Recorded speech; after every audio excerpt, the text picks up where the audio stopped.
Buongiorno da Chioggia ha presentato il nuovo corso infermieristica in collaborazione con l'Università di Padova. Il nuovo corso di laurea, realizzato grazie a una collaborazione tra l'Università di Padova, la Regione Veneto e l'ULSS 3, è stato presentato dall'assessore regionale alla sanità Manuele Lanzarin, il direttore generale dell'ULSS 3 Edgardo Contato, il sindaco di Chioggia Mauro Armelau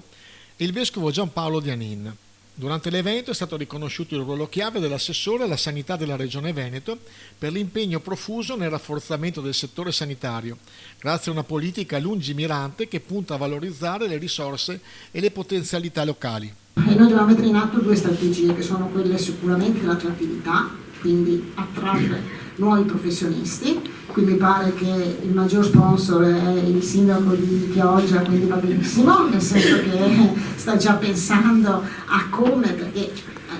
non è secondario anche la parte logistica, le infrastrutture, i servizi, insomma cosa si riesce a far ruotare attorno quando si apre un corso, quando si apre una possibilità. Sicuramente l'altra partita è quella legata ai nostri ospedali e quindi agli ospedali che chiaramente sono ospedali in continua evoluzione, in continuo aggiornamento tecnologico, infrastrutturale e quant'altro, che possono dare quindi anche grandi possibilità di crescita al personale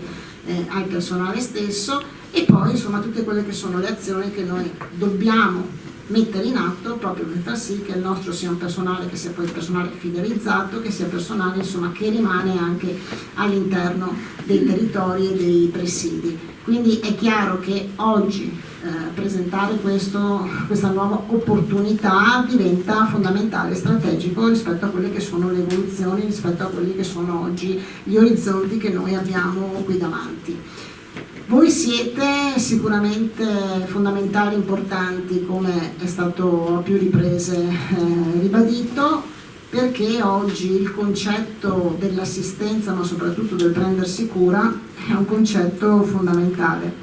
È un concetto che ci deve far riflettere molto rispetto appunto alla professione. Chiaramente noi abbiamo l'obbligo, noi che siamo da questa parte, di mettere in atto tutte le azioni affinché la professione sia una professione insomma, che permetta sicuramente tutto quello che è fattibile e giusto che sia, quindi dalla parte retributiva alla parte di autonomia, alla parte di competenze, di crescita professionale, insomma quelli che sono oggi anche i sistemi che vediamo all'interno dei nostri ospedali. Però la vostra è una professione anche che, come diceva qualcuno, insomma, ha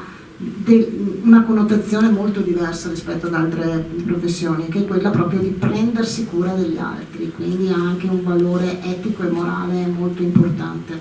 E io sono sicura insomma, che questa sarà un'esperienza poi formativa, ma anche da un punto di vista umano molto forte. E su questo insomma, noi contiamo molto perché, e vado veramente a chiudere, oltre a tutto quello che noi possiamo mettere in campo per rendere sempre più forte, per rendere sempre più eccellenti i nostri sistemi sanitari, l'aspetto dell'umanizzazione, del contatto, della relazione poi con il paziente o con l'assistito diventa fondamentale e non secondario. Quindi io veramente chiudo, auguro a tutti voi sicuramente in bocca al lupo per questo nuovo percorso e mi auguro insomma di vedervi poi insomma negli anni futuri all'interno dei nostri sistemi sanitari, all'interno dei nostri ospedali, dei nostri presidi sia ospedalieri che territoriali, per far sì che la nostra sanità sia una sanità che continua a crescere, ma soprattutto continui a dare delle risposte puntuali ai nostri cittadini.